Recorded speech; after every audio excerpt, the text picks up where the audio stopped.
सिलचर की वृद्धा से धोखाधड़ी, ब्रह्म कुमारी संस्था पर गंभीर आरोप। सिलचर शहर की एक प्रतिष्ठित वृद्धा महिला ने ब्रह्म कुमारी संस्था की बहन ज्योति कलिता पर जीवन भर की संपत्ति हड़पने का आरोप लगाया है। महिला का दावा है कि उन्होंने 20 लाख रुपए और मकान संस्था को दान में दिया, लेकिन अब उन्हें बेघर कर दिया गया है। बांग्ला नवनिर्माण सेना ने पीड़िता का साथ देते हुए न्याय की मांग की है और शहरवासियों से धोखाधड़ी के खिलाफ आवाज उठाने की अपील की है। উনি গিয়েছিলেন ব্রহ্মকুমারীতে সংস্থা যে আপনারা জানেন, তো ওনার সংস্থাকে দিয়েছিলেন যে ওনাকে ওখানে সেন্টার করবেন এবং ওনাকে থাকতে দেবেন। ঠিক আছে, এটাই ছিল ওনাদের ডিল, ওনাদের যে উইলের ব্যাপারটা।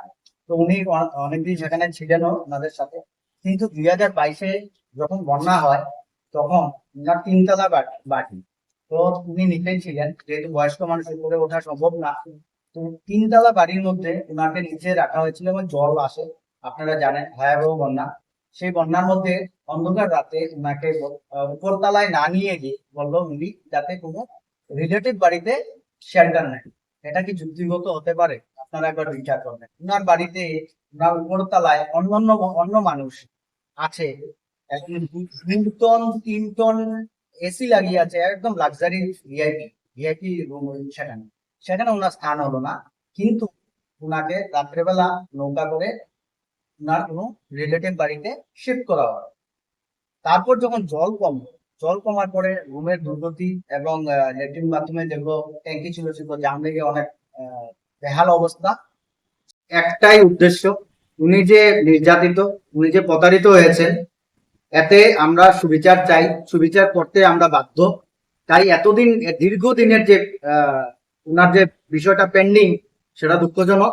এই হিসাবে আমাদের আমরা নিজের দায়িত্ব সহকারে বলতে রাজি যে উনাকে আমরা যে কোনো পরিস্থিতিতে, যে কোনো অবস্থায়, এনি কস্ট আমরা উনাকে ওনার বাড়িটা ফিরিয়ে দিতে দেব, সেটা আমরা প্রতিশ্রুতিবদ্ধ। এবং এই বিষয়ে যদি দরকার প্রয়োজন হয় আমরা আইনি সাহায্য নেব। এবং আমার মনে হয় না যে, যেহেতু এটা সামাজিক কাজ, আমরা সমাজ থেকে হয়তো আমরা এরই মধ্যে ওনাদের কাছে গিয়ে কথা বলবো।